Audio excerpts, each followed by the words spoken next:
Hariom, Dr. Atul ji, Hariom Bhama ji, Hariom, Hariom Vasudevan ji, Hariom Dipti ji, Hariom Dr. Pushpa ji, Hariom Arvind ji, Hariom ji. Hariom ji, Hariom. So we can just wait for participants to join, after which we can continue. We have around 4 minutes in hand. If anybody wishes to look at any particular shloka again or something from the previous adhyayas of the Gita, you are most welcome. We have around 3 minutes in hand.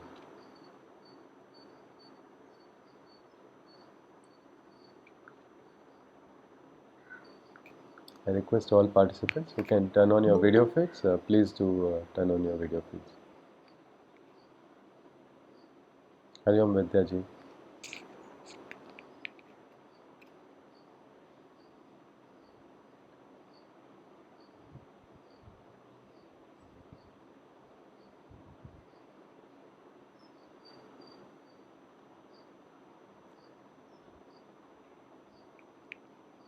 Can I ask a question? Certainly, yes, please, Bhamaji.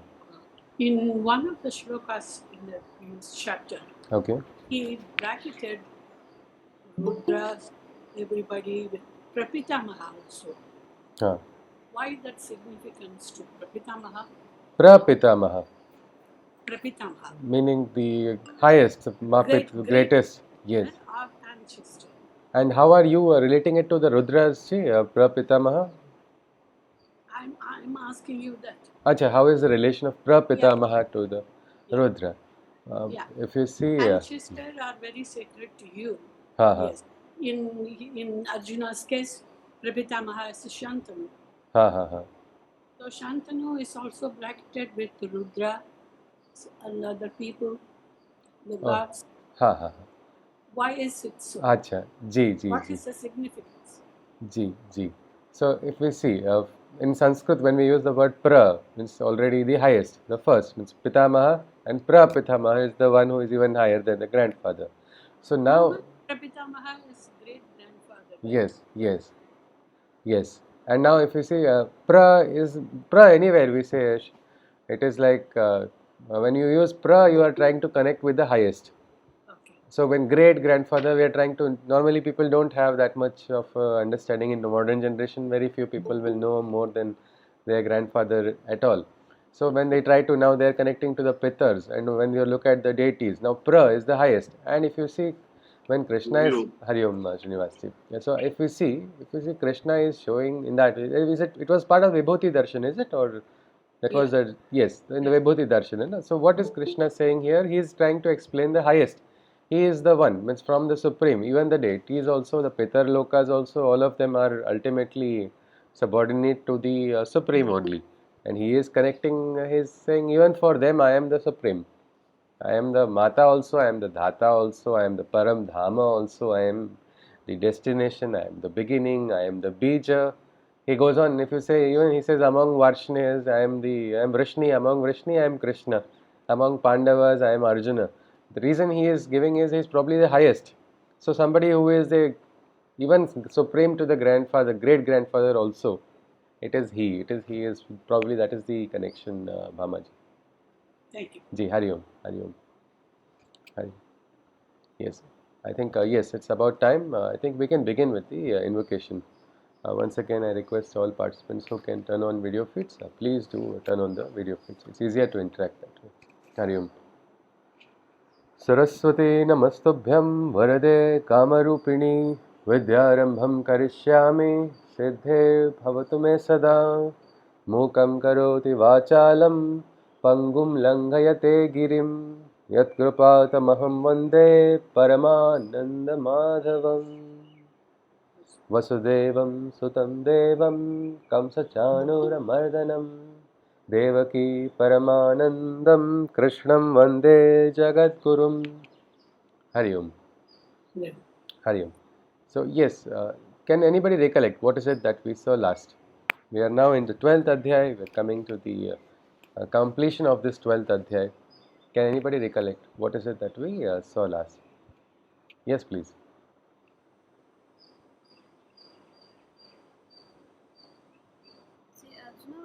talking to Krishna that about the uh, devotion towards the formless and the form. Yeah. So who among them is the greatest yogi? Yes. So Krishna was like, even the person who is seeking the formless surrendering to me huh. and seeking the formless also, but has complete surrender towards me, and also doing things for the journey. Is for me that's the yogi.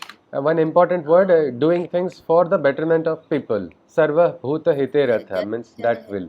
Yes, that is a very important part where he says Sarva bhuta hite ratha, for the betterment of all the peoples. So yes, please. All the yes. So then that person is the greatest yogi for me. I mean, I accept it.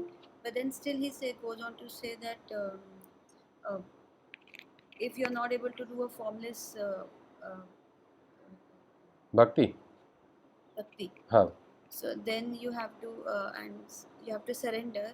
Then you can also, then he talked about, okay, you surrender completely to me. Then if still you're not able to surrender everything to me, you can do yoga.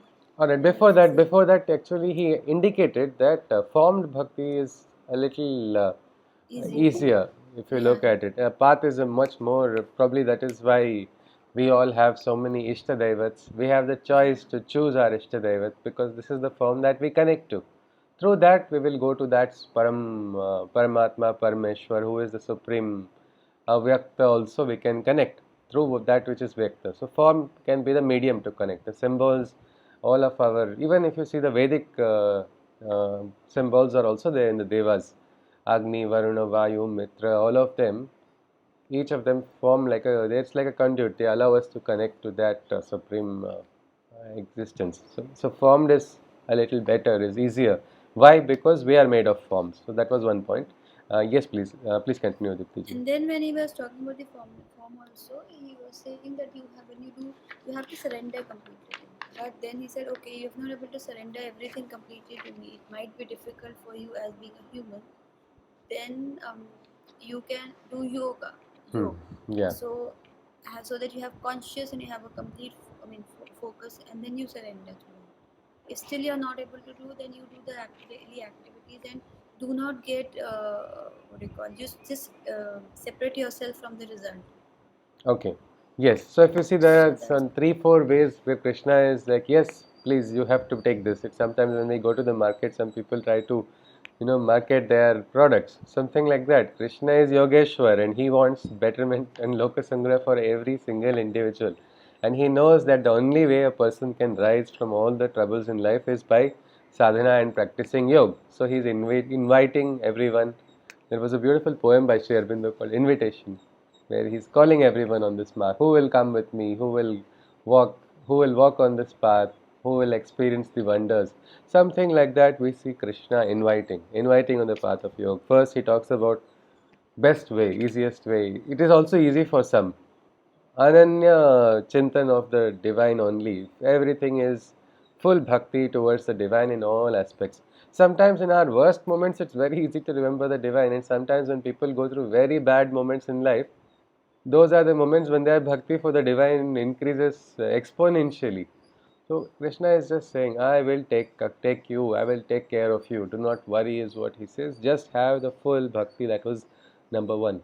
Then comes the next two. But it is difficult always having a constantly thinking of the divine. Many times we have our own moments. We feel we should keep them away from the divine, or we don't want to be always thinking of the divine, or maybe we get lost even if it's not a conscious act. Unconsciously, we lose connection with the divine in our life. So it's a very difficult one. So Krishna says, no problem. Next option, he says, okay, so Arjuna, if you're not able to dwell constantly, if your mind is wavering all the time, he says, no problem, practice yoga. With yoga abhyas, with dhyan, you can also start increasing your consciousness, keep it sustainable. Sometimes people start meditation for the first time. They have very less attention span even in dhyana. It starts with 2 minutes, then it goes to 5 minutes, then it goes to 10, 15, 20, 30, and then after a while, they carry that aura after the meditation session also. They're quiet. It is something which is reflecting. It's a part of their life. There was one more in the ashram also. They have something called dynamic meditation. People practice some of the very. They don't talk about it, of course, on the outside.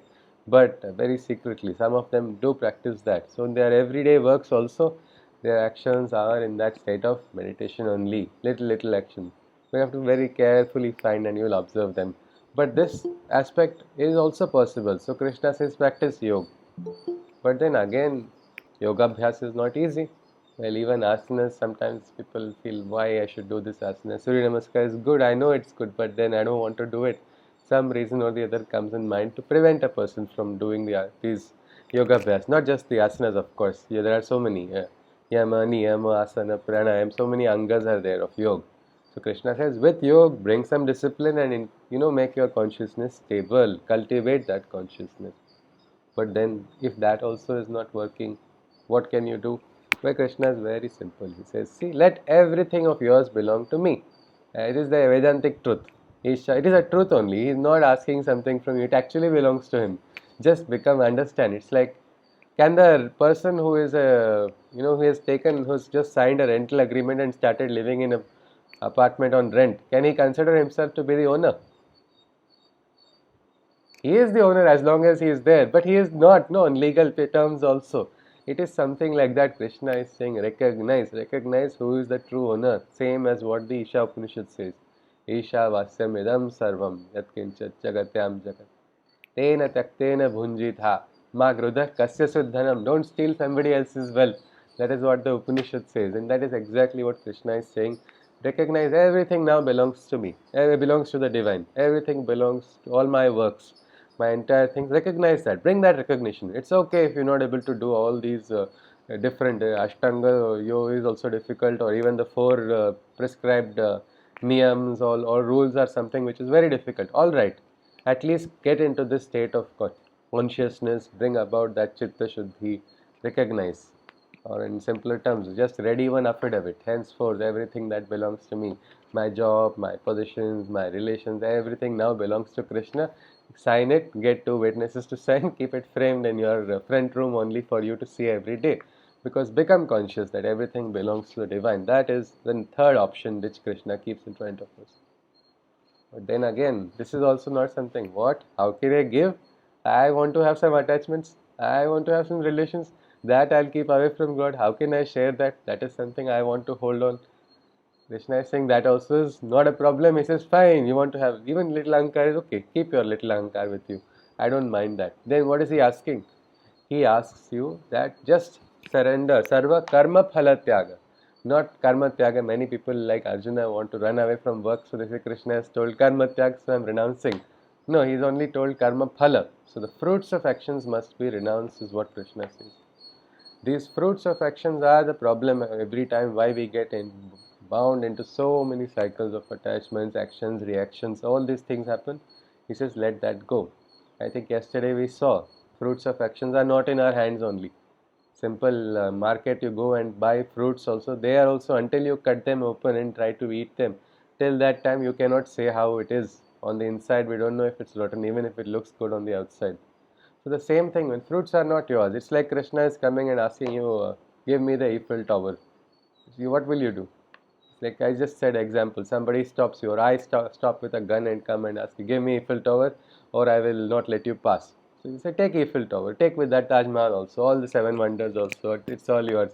Because it never belongs to you, it doesn't matter to you. So Krishna is just saying, recognize that fruits of actions are not in your hand. That also is enough for entering on the mark of bhakti. It's all right, is what he says. You will automatically start getting experiences, and experiences will give you knowledge. It is said, Shraddhavan labhate jnanam. So it is from Shraddha that knowledge will also come. Again, Krishna has also told, Dadami buddhi yogam. I will give you that knowledge if it's not there also. Everything, yoga kshemam vaham, he is doing everything. We don't have to worry only. Only we need to take out the ahankar, and this is all that is required, it seems, on the path of yoga. Because then he goes on, he says it is easier, it is better to understand why things are done than to do it just like that. He says better than that is meditation. He says because knowing brings knowledge, but even better than that is meditation, because again we see meditation being prescribed because meditation helps us raise our consciousness beyond the level of mind. For us, we think mind is the highest. Mind is the maximum that is capable for a human being. But no, Gita talks about it. Sri Aurobindo has described so many levels beyond the mind. Higher mind, illumined mind, over mind, there's intuitive mind also, then there's super mind ultimately. All these states are to be realized, and dhyana is our way. So Krishna says it is dhyana. Then again, then should everybody just do dhyana only? No. Something higher than dhyana also is there. That is why karma is also important. He says next is the renunciation of fruits of action, which is higher than meditation also. Because it is so easy to get trapped in the expectation of things from people. That trap alone, if you can free, you are going to be free towards all. You will have no enmity, is what Krishna is saying. You will not have any jealousy. What a true Vishwamitra, because that person is a friend of all without hatred. And that is where the Krishna starts. Then he starts talking about his dear devotees. If you see, even for that, last adhyay we saw for becoming an instrument of the divine, we should not have hatred. We should not have hatred for anybody, even the wrongdoer. Let's not have hatred for that wrongdoer. We may not accept or tolerate what is wrong. Nowhere is Krishna asking us to be tolerant towards injustice. But he is saying don't have hate, because hate will only consume the hater. That is the biggest problem. So it is a poison which is not required inside of us. No dvesha, adveshta sarva bhutanam, maitra karuna evacha is what a yogi is, having no hatred for anyone. And that is how Krishna goes on. He starts santushtaha satatam yogi. Because for us, what is more important? If you see, we are all studying the Gita for one main reason. One is we want to make our lives better, of course. We want to understand Gita, we want to understand Krishna. Somewhere inside we want to go close to Krishna also. And here Krishna says he is going to come close to these people because he feels these are the dearest ones. Mad Bhakta Same Priya, my dearest friend. Before I continue with that, I just want to ask, Krishna is saying this person is dear, this person is dear, this person is dear. So many people he is saying is dear. Is he trying to fool us by saying this person is dear, that person is dear? Generally one person only can be dear, is it not? Or there can be many. It's just like if you have, let's say, 10 kids around, and so you're also good boy, you're also good girl. So everybody has a smile and everybody is happy. And everybody is happy. It's like that. So he is actually playing a game, is it? He's trying to keep everybody happy. He's trying. Okay. Deepti ji says he is trying to keep everybody happy psychologically. That is why he is saying that. Anybody would like to add or agree or disagree, or me? Is it possible for one person to have many dear ones? I have one very nice. Yes, please, Dr. Atul ji. Yes, we giving us options. Yes. Options. You can choose whatever you want. You can choose. All are dear to me. All are dear is what. Okay. Yes. He's giving the options and he's saying these are all dear. These people are dear to me. All right, Dr. Atul ji. Yes, Dr. Pushpa ji. Yes, please. If a mother has 4 or 5 children, her affection is equally distributed to all the children. Like that, we can. Yes. Is it not? That is true, is it not? Maybe that child is not listening, that child is mischievous, that child does not do something right, and all that apart. The love does not change. Like, this fellow, he is irritating, but he is my child only. What we can do? He is mine, and that much for that mother will always feel that love. Yes, it is very much possible. It is very, very much possible. If you see, this one question was asked by one shishya to my teacher only, Damli ji, because my teacher has some 8 to 10 close, some disciples are there. They are from all ages. So from 19, 28, 35, 65, all ages are there. And then you keep telling, you told the daughter-in-law of this person, you told this. For that person, you told this. He said, who is dearest? Here's the question. You should tell who is closest. Because everyone you say, I like you for this. I like you. And then he actually sent an audio. Why each person is dearest. Talking about very perfectly why this person is dearest, because this person is dearest because, and each person had a different reason to be dearest to him. That was like, I think, how Dr. Pushpaji said, a mother will not have any kind of partiality, and mother can have 10 dearest children, a mother can have 100 dearest children. And if the mother is like Jagadamba, what about her? She will have all our dearest. If it is possible for them to rise to that, they will be able to experience it. This is what Krishna is saying. Who is dearest? He starts off, first one he says, Santushtaha Satatam Yogi. Means he who is happy all the time. That yogi, always practicing yoga steadily, firmly, was surrendered. Man, buddhi, both have been surrendered. He's not fighting with the mind and buddhi also. Many times the biggest clashes happen. I have not done this. I remember when I was in my 19 or 20, I was told your maximum potential is possible for your intellectual ability up to 23. So it was like clock is ticking, clock is ticking. I was having that unnecessary pressure on my head, and now after 20, after 23, I have not achieved anything. What am I going to do? My buddhi limits will start reducing. My mind will not grow. All these pressures were unnecessarily there. Afterwards, I've seen people at 70 starting something new. At 60 also, my Guruji around 58, 59, 60, he started going for Sanskrit classes. I was very surprised when I came to know when he told me, because I thought he already knew Sanskrit so well. But he knew these mantras, he was chanting, but he as a student, he went at 60, and it was very funny the experience, because I also know the teacher who took the class. He said it was just a 10-day class. That first day he was on last bench. Second day he came little bit in the middle. As the classes went, he was in the first bench, and after classes got over, he started taking classes immediately after that. That was his journey. But what we see is this aspect of mind and buddhi also are surrendered, always in a state of happiness. Krishna says that person is dearest. He is happy at all times. So it's easy. Smile and be happy. Krishna himself will come to you. He will be happy that yes, you are able to smile in spite of all this. Then you don't have to hide your sorrow. You can actually brace the, you don't need to suffer in life also. Pain is there. Pain is for everybody. Everybody has 100 different types of pains. That is a common human experience. But suffering is not. So somebody who can smile in spite of that Krishna is saying is dearest. Then he says that person who is not disturbed, even if a storm is on the inside he is quiet and peaceful. All kinds of attacks that person is facing, emotional, physical, mental, whatever attacks are going on, people are all wrong to that person also. That's not troubling the inner side of the person, then that person, Krishna is saying, he is not troubled by what is on the outside. That was number one. And second, he is not causing trouble to those on the outside. When he moves around, he is not creating that disturbance in consciousness. He causes no trouble to others, are not having the power to trouble him. That person who has become free from pleasure, fear, anger, anxiety, all these. This pleasure is like a drug which gets you hooked into it. You are addicted to it, one after the other. You keep seeking and still you don't get it. It is not happiness cannot be pursued, is what our Sanatana Dharma tells us. Happiness is a consequence. It is not something that has to be sought. It's a consequence of being steady on the inside. So this seeking pleasure, that's a problem. Then anger, anxiety and fear, all these come together only. They're all like siblings, they don't come alone. They come bringing each other. So when you are able to keep these all at bay, Krishna is saying, such a person is dear to me. So let us go on next. We go to the 16th shloka. अनपेक्षः शुचिर्दक्ष उदासीनो गतव्यथः सर्वारंभ परित्यागी यो मद्भक्तः समे प्रियः. So another sarvarambha parityagi. It is interesting. Expecting nothing. He is pure and perfect in every action. So having absolutely zero expectations.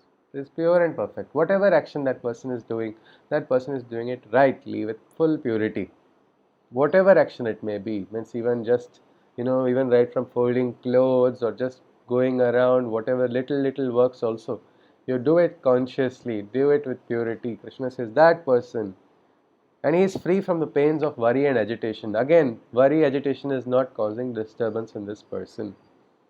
For every work begun, the ownership he forgoes. So for the work that has begun, the ownership of that work also he forgoes.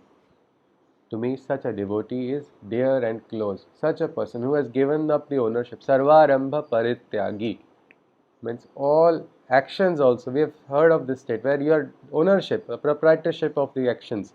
I am doing this. I am the whole and soul behind this. Or I am the head of this project. When that I comes in, somewhere the project goes behind. And divine cannot function. Divine also is pushed aside by that individual ahankar.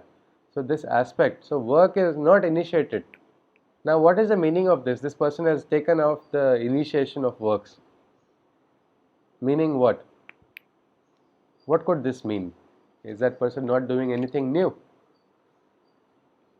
Because he has given up the ownership of works and sarvarambha parityagi, tyag of all new arambhas. He stopped it. So what is this? Has he gone into a state where he's actually not doing anything new or initiating anything? It does seem to imply that. So what is the logic behind it then?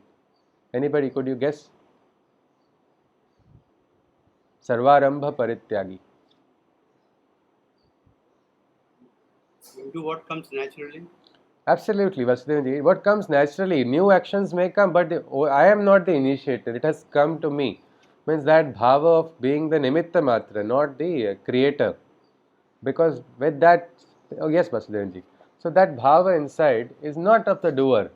So new projects may come to that person. It's not that no, Krishna has told not to start anything new. So I just sit in my office. If fly comes, I will not hit the fly also because I'm not supposed to do anything new. That's not what Krishna has said. He said not to have that feeling of ownership or initiating also. The divine brings the initiation. Like I said, Omkari Srishti Rupai, Reemkari Pratipalika, Klimkari Kamarupinye, Beja Rupe Namostute. The Devi is, I recognize to be the force, the goddess who brings about the initiation. And she can create anywhere, birth of new consciousness, new dawns can happen anytime. But for that, we have to be the nimitta matra. If we are able to be that, we'll be free from all of these agitations. And Krishna is saying, have nothing, no expectations. Such a person is very close. He goes on, Yo, yo na rishyati, na dveshti, na shochati, na kankshati.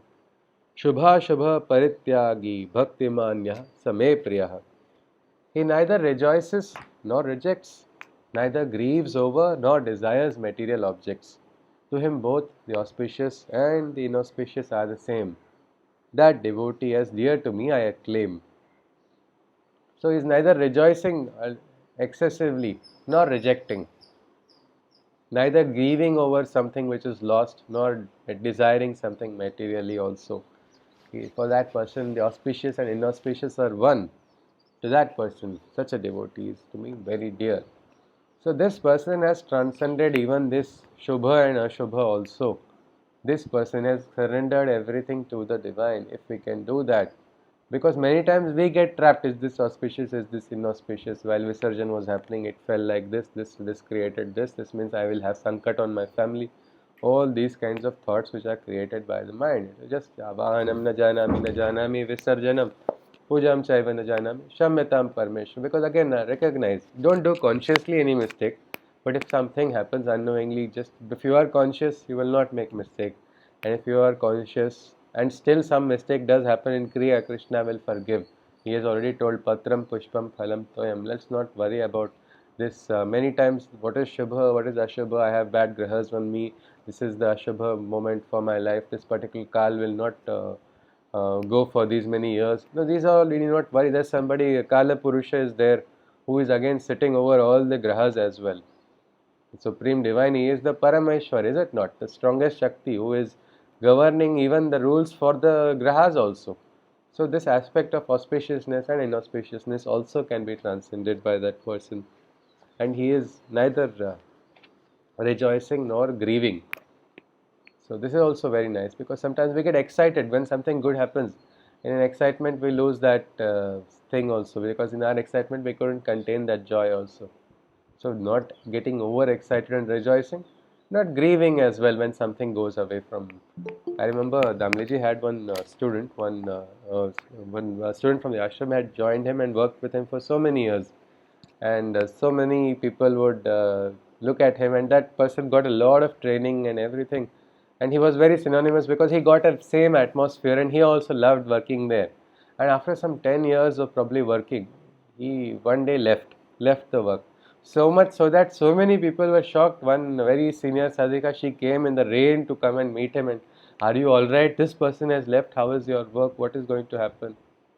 He was thank you for coming, very nice gesture. He was very happy for her to come. He said, it's alright, the divine will take care, we don't have to worry. And one more person who was a little closer, he came and asked, I don't understand, how are you going to do, how are you going to manage now? And he said a simple line, bin mange diya, और बिना पूछे ले लिया.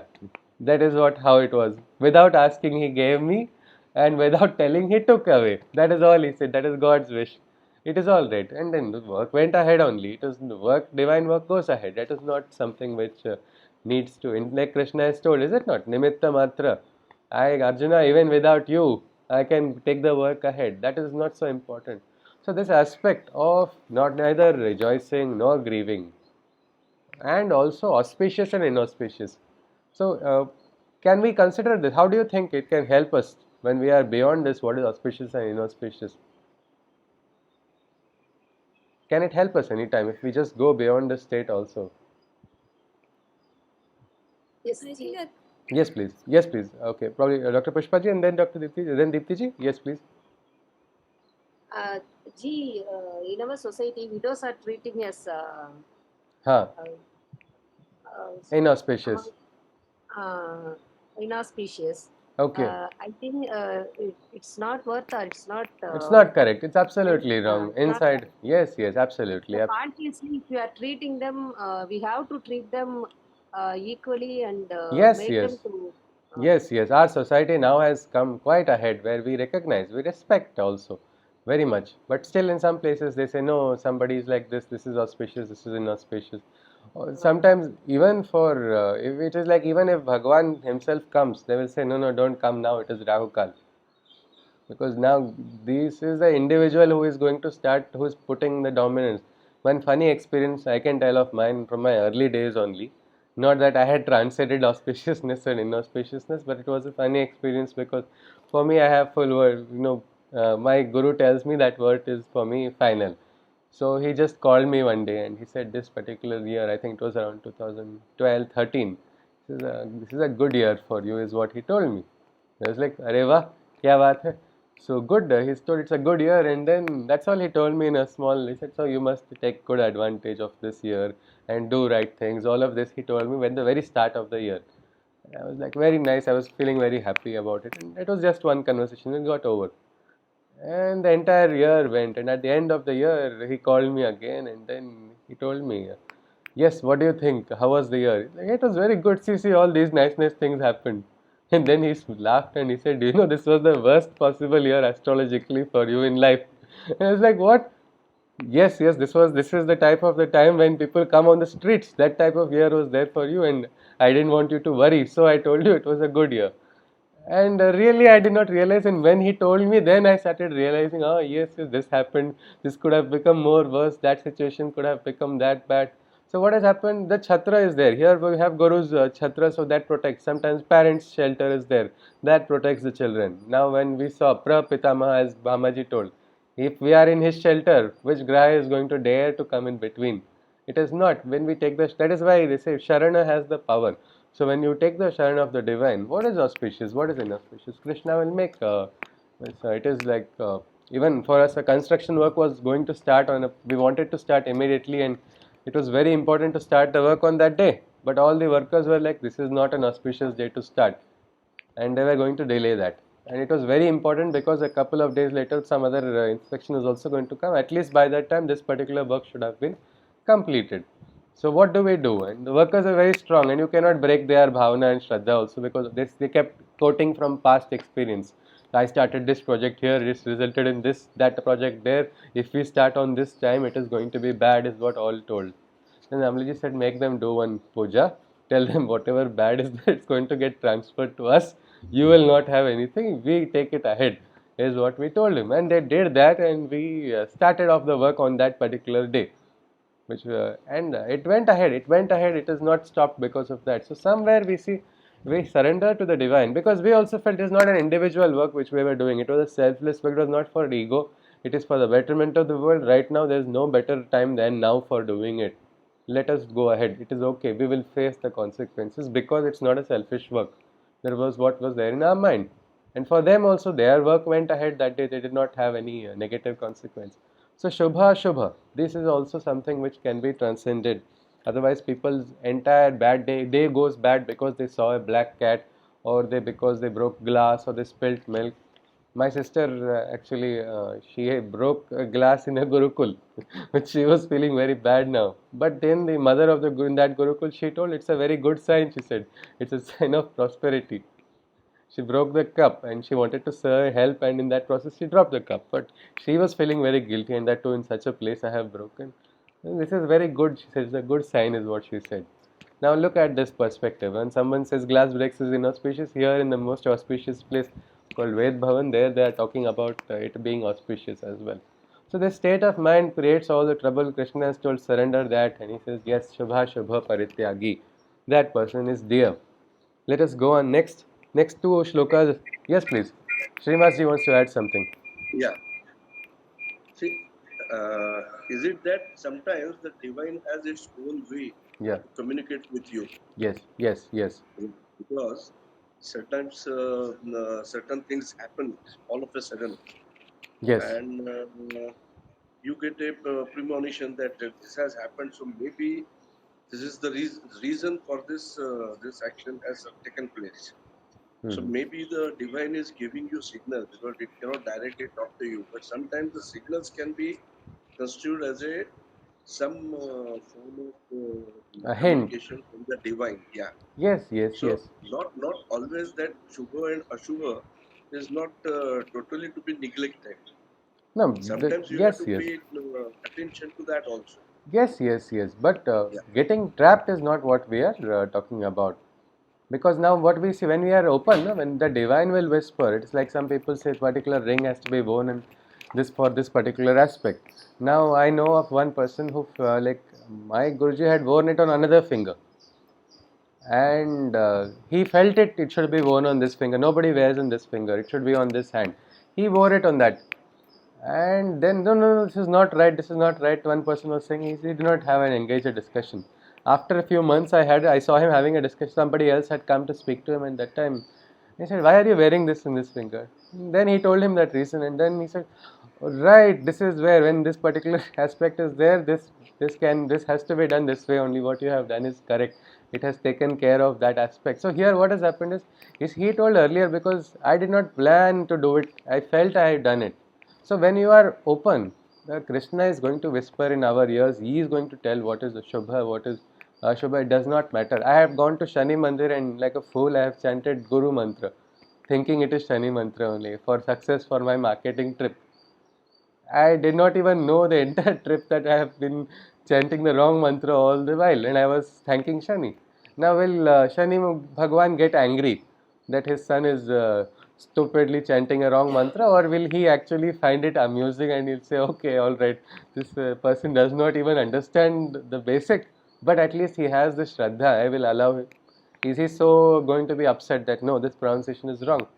It is not. It rises. If you see how because limitations are created sometimes by us only, which we need to break that. That is all. We're not trying to say that there is no science or there is no meaning to all of it, but sometimes we can transcend. That is what Krishna is saying. That person who is transcended, he is said to be very dear, is what Krishna says. Now, next two shlokas are very interesting because they are very close to home. What is Krishna saying? समः शत्रौ च मित्रे च तथा मानापमानयोः शीतोष्णसुखदुःखेषु Samsung विवर्जितः. I'll read the next shloka also because it's a dual shloka and then we'll look at the meaning. तुल्या निंदा स्तुतिर मौनी संतुष्टो येन केनचित् अनिकेतः स्थिरमतिर भक्तिमान मे प्रियो नरः. So here Krishna says, friends and foes he treats as one. This I think we have seen before also, is it not? Friend and foe. Can we treat them as one as of now?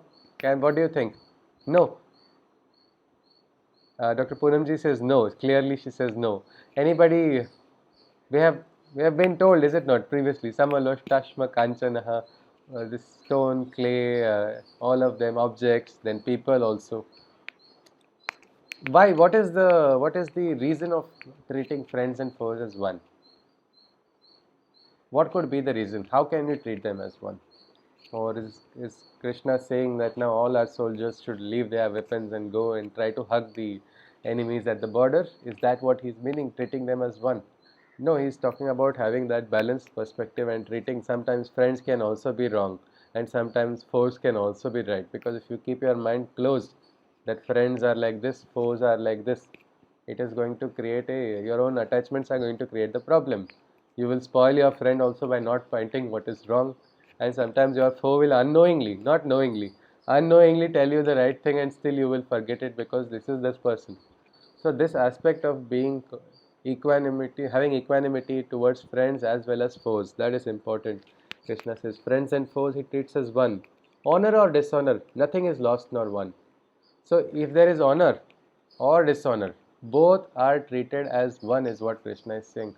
Treat them as one. Whether you are being honored today, somebody honors you, should not rise to the sky and immediately, because tomorrow the gravity will function equally strongly, and tomorrow this person cursed me. Today he praised me, tomorrow he cursed me. That's the biggest disappointment. So do not take that praise also, take that praise with a pinch of salt and pepper. Take it, even the criticism also, you can take that only. We don't have to take it so much. So nothing is lost because you have been criticized, or nothing is won because you have been praised. Keeping that in honor or dishonor, keeping that balance. Because there was a nice song which said, one day your story will be told, one of the lucky ones who has made his name. It starts how you are the brightest star and everything, that how people start saying. And then that same song ends, one day your story that you will hope to see the grave before you are taken there by others only. They, the same one who were praising you, want to take you to their worst only. This time comes, this is Kala, it is like you, this is Kala, and we need not attach ourselves to the outer aspects so much. In comfort or sorrow, in heat or cold, in the opposites of nature, a balance. So whether it is hot or whether it is cold, whether you are having a comfortable situation or you are having great sorrow in life, all these you should learn to keep that balance, is what Krishna is saying. Whether you are being praised, whether you are being criticized, whatever comes naturally, that person is blissful. Whatever is coming naturally. Again, this is just the Vedantic truth which Krishna is. Why this adhyaya is the smallest adhyaya. It is considered to be the one of the simplest adhyayas by many also, and yet it has so many different truths embedded in 20 verses. The Vedantic truths also of how whatever is coming naturally, accept it, remain blissful. When from his people, things or home he can detached be. Such a soul with devotion and conviction is dear to me. A person who can be detached from his own people and things. His own people, his own things, his own home. This Krishna even specifies again, home also, if that person can be detached. What is Krishna doing? Is he trying to break families? Is he trying to make people cold and heartless? Because many say, don't read the Gita. I have actually heard people saying, if you keep the Gita in your house, there will be fights, there will be Mahabharata. Don't keep the Gita in your house, don't read Gita, is what people say. After you are old and you don't have anybody with you, that time you read the Gita. They have recommended also to me, some of them. Is this what Krishna is doing now when he is saying detachment to his own people, his own things, or his own home? Is Krishna trying to break families? A lot of people had accused Krishna of that even earlier also. He did not care about it at all, but he kept doing what he meant to do, what he was meant to do. So what could be this truth behind this? Because it's such devotion and conviction. Somebody so much, it's like Bhaktiman me priyo naraha. This person, this great Bhaktiman individual, this person who is able to be detached from his own home, his own people, his own things, that person is brilliant. I think when Krishna says like this, I mean, there can be so many aspects to this also. Yeah. But one is like what I think is that if you are very much attached to one thing, then you're totally focusing on that. You're not thinking of the other zone. Like when he says lokahita. So if I am just attached to one part of my life, so how I am going to shift my consciousness to the other spheres of the life? Things we can understand. Now his own people, his own home. He's saying not to have attachment towards own people. That's what I'm saying. So that is all because that is very very temporary. That is very very fickle. Okay.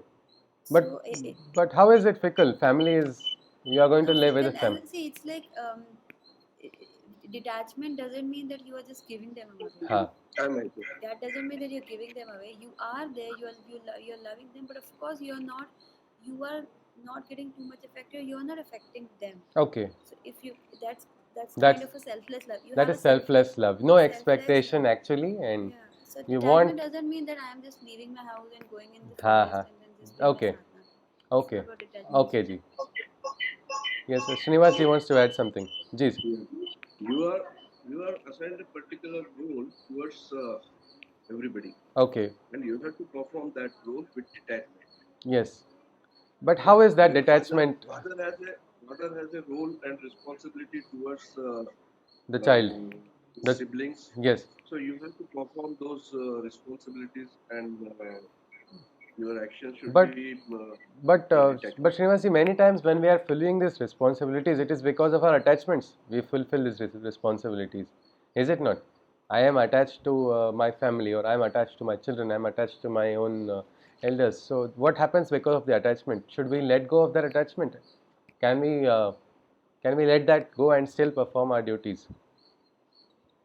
No, your attachment or detachment, whatever you call it by any name, it should not be a indifference. No, but not indifference. Indifference is not there, but attachment does not bring indifference. Attachment actually brings strong emotions in the play. Is it not? Is right. Is that the problem? Right. Then is that a problem there? Yeah, your detachment and indifference. There is a difference. Yes, yes. What Krishna is saying, what Gita is preaching is you get detached, not indifferent. Yes, we have to be detached, not indifferent. And again, the problem of attachment is again the entire emotions come in, and that creates the entire best relationships are sometimes permanently spoiled. Some moments, it's like it's like we will see later on in 18th Adhyaya how words have so powerful meaning, and some words cannot be taken back once uttered. They have such powerful thing that it is very difficult. Sometimes people have to do prayashchit for what they have spoken unnecessarily some point of time. Yes, Dipti wants to add something. It can be more like a vicious circle. Yes, yes, yes. And one example I can think of, one mother, she shared actually her experience. She talked about her child. Her child was having a bad company, and this was a very difficult situation for her. And generally it is in the homes, father is the stricter person, mother is non-strict, but in this house it was opposite. The mother was more strict, father was lenient. Now she saw that there is nothing I can do, this person is not listening. She actually had to take the very difficult decision of saying get out to her son. And her father understood. I mean, that child's son's father knew that this is a punishment for teaching this person, and he knows how much heart she's keeping a stone on her heart while taking this. It's not because she doesn't care. When the mother said this, get out to that child, he was shocked. He never thought his mother would do this of all the people. And he left the home also. And the entire society gave her a bad name, Diane, what names she told us. So many people, heartless lady, she doesn't care about her own family member and relatives, everything. But she knew she's doing the right thing. And correctly, some months later, the son comes back. He says, I went through a lot of experiences. I understood what I was doing was wrong. Thank you for this, is what he said. Now you see here detachment is required to take this difficult decision also. This is not an emotional decision, because if it's an attachment decision of emotions, it is because of attachment and it's going to go spoiled. It will be a problem. But here it was a sattvic decision which created trouble to everybody, but she did it with the higher dharma, keeping that in mind, not taking any partiality because this is my son. Another lady shared her Yes, Rakhi ji. Yes, please. May I please come in? Yes, please ji. Just one question. There's a very thin line between being indifferent and being detached. Yeah. So how does one understand that? Probably when our balance is lost. Means they say mamta should not be lost. Our mamta must always remain. That is not where we are becoming. If we are not feeling at all, we become numb, then that's a problem we have to immediately address. What is the reason we are not feeling? We'll have to discover. Our feelings are alright, but with that feeling, how are our actions being attached to it? Because simple action is when you are, now if you see this particular case, now one more example of a mother I can just give is, this daughter wanted a reconfirmation from her mother that what she is doing is right. She just wanted a reconfirmation. She did not want to ask whether this is right or wrong. She was doing something, and she wanted her mother to say, see, nobody is supporting me, you support me. Now here, if you see here, emotional, if the mother was attached, what would she do? She will have to say, okay beta, you are doing right. And what's going to happen then? She's going to encourage the child on the wrong path. Here what has happened, emotions have taken control. Now, we know we are not heartless. We don't have to worry if somebody else calls us heartless and emotionless, as long as we cling to what is the truth. So this mother took that difficult thing and she told her daughter, no, I will not support you in this. Beta, means love is there while speaking. She is speaking that not harshly. The Vani can always be Madhur. Even if we want to disagree with someone, we don't have to be harsh or that truth has his own strength. We don't have to add to that. But she told, I will not support you. Now, no matter how she told it, the daughter was disappointed so much that you too, it was like, it too, Brutus, you too, Brutus, like that. Mother, you have not supported me. I thought at least one person in the world will support me for this, and you have done this. I don't want to talk to you. 8 years that mother was and daughter were not together because of that. 8 years that mother was carrying it, and then after that, the daughter then says later on in life, thank you. That time I really wanted, I was very wrong. I was very much wrong in my understanding that time, but I am thankful now that you did not, because you told no, it was in my heart, it hurt me emotionally, and I did not want to accept it. It took me this long to accept. So I think Rakiji, we don't have to, if we don't have to worry about how we are sounding, because we will know what is right. Only while we speak, at least then we can just ensure that there is a lot of humility. That comes in the 18th Adhyaya. It is a tapasya also, Vak tapasya they say. That is that will come later on. Because ultimately people will give names to whatever you do. You do good also, it's going to, you will, people will put find something fault in that. Only on your heart, if you are not feeling anything, then that's something you need to see. Why is it? Have you become numb, or you are cutting yourself off? That is all from an individual's perspective we can see. But if you cling to the truth, you will find that light is what I think, Rakiji. Absolutely. Ji. Answered. Ji. All My right. question Hari Om. is answered. Ji. Thanks. Thank you, Ji. Hari Om, Ji. Hari Om. So this is what he's saying with such conviction, because it's very difficult to be near, to be detached from the nearest one. So Krishna uses these three words: his own people, his own things, or his own home. And this is one of the last verses, because this is the most difficult. Everything else is possible. Next adhyaya also we will see a repetition of these three factors. So yes, Krishna does not want to break families at all. He just, yes, please. Yes, Dr. Pushpaji. We may take it as detachment in attachment. We can take it as like that. That is a problem with English language. In Sanskrit, there is something called Mukta Sangha, which is a beautiful word. Mukta means free, Sangha means union. So that is how a relation should be. A free union is there. There is freedom for the everybody who are involved, and but in that freedom, that connection is not broken or lost. Means they have trust in each other, they have trust in, and that confidence is also there that they are still united even if they are free. So there is no expectation wanted. Mukta Sangha is the beautiful word if we want to pick up from the Gita. Probably in English dictionary they should add it. They add so many different words. This is one word must come into the dictionary as well. Yes, Ji?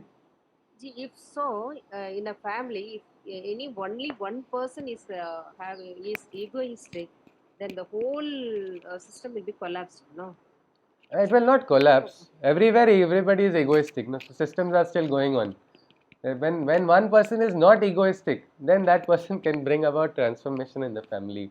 That person can bring about happiness slowly. Even if one person is, if they say no, Bhagavad Gita also, if one person starts implementing, it is a statement actually by great rishis also, that they bring about uddhar of not just that individual but the entire family and even pitars.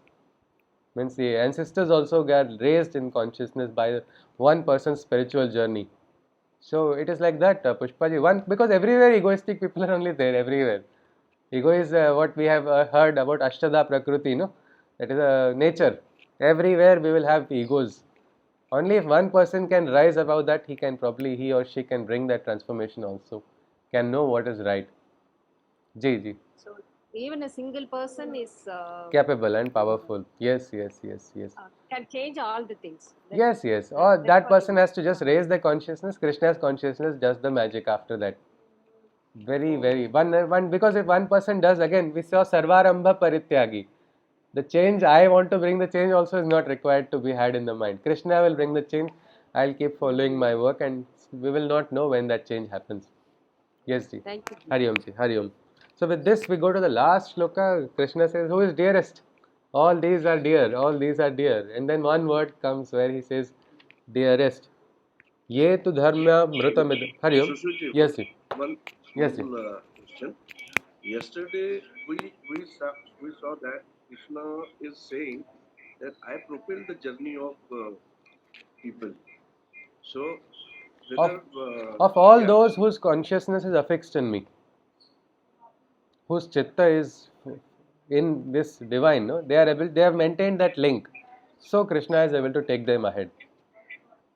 No, means your role in the family or in the society, that is also decided by this divine. What is decided by the divine ji? That or we can say Krishna. What is decided by the divine? Your question I did not understand fully. Your role in the family and the society, and No. related your attachments and detachment. No, attachments so everything is governed by Krishna. This is something which we will next adhyaya it will come. Kshetragnya. There we will see. There is something called Prakriti. Prakriti is there, and then there is a Purusha. There is a game of Purusha and Prakriti. Means that is why sadhana is there. One very nice question was asked by my guru's guru to Krishna only. He had an experience. He had an experience where he had gone for a parikrama, and my guru's guru is Nanan Maharaj Taranekar of Indore. And so he had not got darshan. He was feeling very bad. He was feeling his life is now there is no point in this if I'm not getting the darshan, and he was pining badly for a darshan of Krishna. And as he was going, he was walking across the river, and while the evening time after the sandhya, he was offering the waters into that river. That time he felt, why don't I merge into this water only? What is the use? I have not got any darshana. What is all of this? And he thought I should. And he was very tired. Those pilgrimages were not like today's pilgrimages where we have buses and other refreshments and all. These were long. Narmada Parikrama would take so long. People would have to walk, and somebody who has completed it has achieved a great siddhi, because the experiences that a person got in that journey itself would bring about so many changes in an individual. So this was going on. Suddenly, just when he felt his life's meaning is not there, that time he just saw a young boy was standing. He had a peacock feather on his head, and he was smiling, and he had in his hand he had a kamandalu, and immediately he recognized him as Krishna. So immediately he went close, and he wanted to hug him or touch his feet and catch him or something like that. That time in Brija Bhasha, Thade Rayo Panditji was the dialogue he heard from him. And then he gave him a little bit of that from that kamandalu. He gave a little bit of the jal. He did that. He drank that, and he suddenly felt very renewed. His all tiredness went, and his desire is over. Then he thought, now he's here. Like Arjuna asked a question. He wanted to ask one question. He said, "Ek baat ekant mein." It's there in his book also. It has been by his biographer. He has written the story. एक बात एकांत में सुन लो जगदाधार, थारे मारे कर्म तो प्रभु का क्या उपकार. Means we are in private. I am asking you one question, oh Jagadadha, the Lord of the universe. If my karmas are going to lead me ahead, what is your role? What is your role of divine grace? Because if Krishna is going to decide everything, then why should we do sadhana? If Krishna is going to just decide everything about us, is there an individual will also? What is the role of individual, or what is the role of, we say we do sadhana, remove sanskaras, create right actions, go ahead. So these factors we will just see a little later on, Srinivas ji, but yes, individual role is there. We cannot say everything because this is Prakriti. We will study about Prakriti in the next adhyaya also. We have seen Prakriti has its plus points. There are some minus points in Prakriti also. We say be natural, but we don't worship nature as a god itself, like in certain other traditions, because we understand nature has brilliance. We worship natural elements of nature, but we understand there are deficiencies in nature also, and that is why sadhana is there to overcome those deficiencies. First example itself is Ashtada Prakriti. We have Man, Buddhi, Ahankar along with Panchamahabhutas. Panchamahabhutas are fine, we cannot change them. But Man, Buddhi, Ahankar, these are the interventions. These create entire factors. So if we work on these three, probably we will be able to change better our roles in the world, better our roles in our family, better our responsibilities in life. So this is where we will just see the next adhyaya is actually a very practical one. We'll complete this with this shloka, and then if we have time, we'll just look at the start of that shloka. It reminded me of engineering only, what Krishna is talking about. He's engineering of the sadhak, how one principle is there which Krishna begins that adhyaya. let us see how it is. Let us, we'll see the 20th shloka, the final shloka of this Bhakti Yoga verse. Let us see. Ye tu dharma mrutamidam yathoktam pariupasate shraddhadhana mat parama bhaktastetiva me priya. Bhaktastetiva me priya. That is that ati priya bhakta. Who is this supreme one? Krishna says, but the dearest of my devotees is he whose supreme aim in life is to love only me, for he emulates my teachings with perfect devotion, and his life is the immortal dharma's exemplification. So Krishna says, the dearest devotee is that person who wants to love only me. Now this best example we can understand with the gopis only. Gopis loved their children, gopis loved their own families also. But they loved Krishna so much that they saw Krishna in their families, and their families also got the benefit of Krishna's consciousness in their home. So this all because ultimately it channels to the divine. If you are able to channel your love, we're not saying don't love anybody, love everyone, but let that highest go to the divine. Well, let it be perfect, let it be undiluted, let it be in the best way. And Krishna says that dearest person has only, he says that person just is, that aim of that person is to only understand divine love completely. For he emulates my teachings with perfect exemplification, with perfect devotion. Means what happens then when we start loving the divine? If we are cooking something for prasad, the best example which we saw already, what is there? Love for the divine is there, is it not? What is happening in that love for the divine? What am I offering the divine? This work I will offer the best. If an artist is planning to make an art, though he may be drawing a photo of his lover or a portrait of somebody else, but if he can love the divine and do that work, see divinity or offer it to the divine, this is my best work, please allow the brush strokes to move in the perfect way, let me offer the best way. What's going to happen then?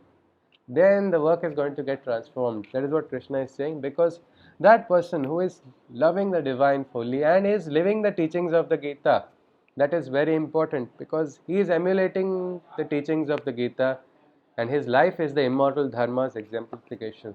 What is Sanatan Dharma? No scripture will be required. Look at that bhakta and you will understand what Sanatan Dharma is, because that person will be living the principles of the teachings what Krishna has taught. So that is extremely essential, because many times you read the Gita, we understand the principles, but we don't bring them to practice. What is the use? It is of no use, and Krishna says, dearest one is not somebody who reads it. Probably that is why this is my last batch. I will have to start doing some practicals also. After this batch, I am planning to study the Gita better and try to live the principles, because this is what Krishna says. We need to live. The person who is living these teachings, that person, he is the example of Sanatana Dharma, and he is my dearest. So with this chapter on Bhakti Yoga is complete. Just 20 verses only, but in these 20 verses, this is the secret of Bhakti Marga. Everything about what is the way of the Bhakta, what is real Bhakti, everything can be got, and that is why people prefer reading this only, some of them. This Adhyaya only is their favorite. They memorize, if they want to memorize, they say, let me memorize this 20 shlokas only, because that is something they want to live. And Bhakti Marga is not something which is different from Jnana Marga or Karma Marga, also is something which we understand from the Gita. Arjuna is going to enter the battlefield. He is going to do karma only. He needs to do divine works. He needs to have knowledge also of doing, because he is going to face Bhishma, Drona, who are all almost divine enemies now. It is good to have divine friends, but divine enemies is the biggest danger. But this is what for him also, for this it is required. So best way is this adhyay from the start to the end. If we can just look at the moment what Krishna has told from the beginning, who is dearest, how is somebody living, what is the way of bhakta, what is the practice that must follow, then probably it is actually sufficient enough. We will become dearest to Krishna, and after that what more is required, and what can be anything else beyond that. So with this adhyay is over. We'll start the next adhyay, which is the 13th adhyay. I'll conclude with the Shanti Mantra today. After that we can have, if anybody has any queries or any discussion, and I'll just say something about this 13th adhyay. We can also guess what would be there in that adhyay then. Alright, Hari Om. Sarve bhavantu sukhinah, sarve santu niramayah, sarve bhadrani pashyantu, ma kasyit dukkha bhag bhavet. Hari Om Tat Sat. Krishna Mande Jagat Kurum. Om Shanti Shanti. Hari Om. Yes, please. So this question is now what? We saw Vishwarupa. After Vishwarupa, Hari Om ji, Hari Om, Hari Om. After Vishwar, Hari Om ji, Hari Om Nek ji, Hari Om. So after Vishwarupa, Krishna decides to teach about Bhakti. Now what after Bhakti? What do you think is going to be the next adhyaya? Is it going to be practical or is it going to be again metaphysical? What do you think? Just a guess. Anybody wishes to, and after that, anybody has any queries? I think Practical. Practical. Okay. Okay. Srinivas ji said practical. Okay. Dr. Pushpa also. Dr. Poonam ji, I didn't hear you. Sorry. I said it should be practical. Practical only. All right. Yes. Kshetra, Kshetragnya Vibhaga. It is said. What is the Kshetra? Who is the Kshetragnya? We have so many Kshetras. So many. We in our class also we have people from different Kshetras only. Each field is experts of different fields are present. So Krishna is going to talk about that only. He is going to take it one more step practical, because he's more interested in living the principles. That is all. He's not talking about parroting a particular principle or just going after a particular aspect without knowing its core or essence.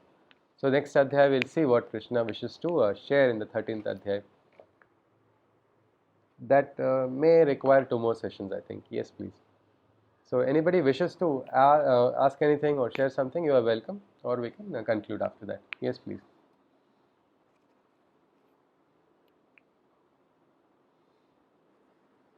I'm still clear about Sarvarambha Parityagi. Sarvarambha Parityagi. Okay, Dr. Poonam ji. If you look at that shloka, it is the 16th one. Anapekshaha shuchir daksha udasino gatavyathaha. So this anapeksha is not expecting anything. So when the expectation is not there, will he want, I want to do this, I want to do that. Best example I can think is, I don't have to ask permission of this person, my mother only. She's a pathologist. She really wanted to, go for some conferences and do some. She wanted in her particular time of the career. She really wanted to go as an expert, give a particular talk somewhere, and that time she would see everybody else.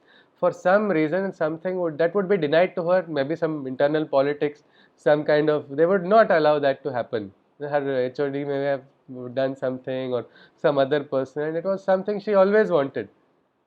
Then and she would always try so much. She would always try to read also so many books and all. I have to study this. I have to do this. And she's a voracious reader, so she's read a lot of books on pathology. But after a while, after actually meeting Namleji, slowly her life transformation happened and started, and then she is now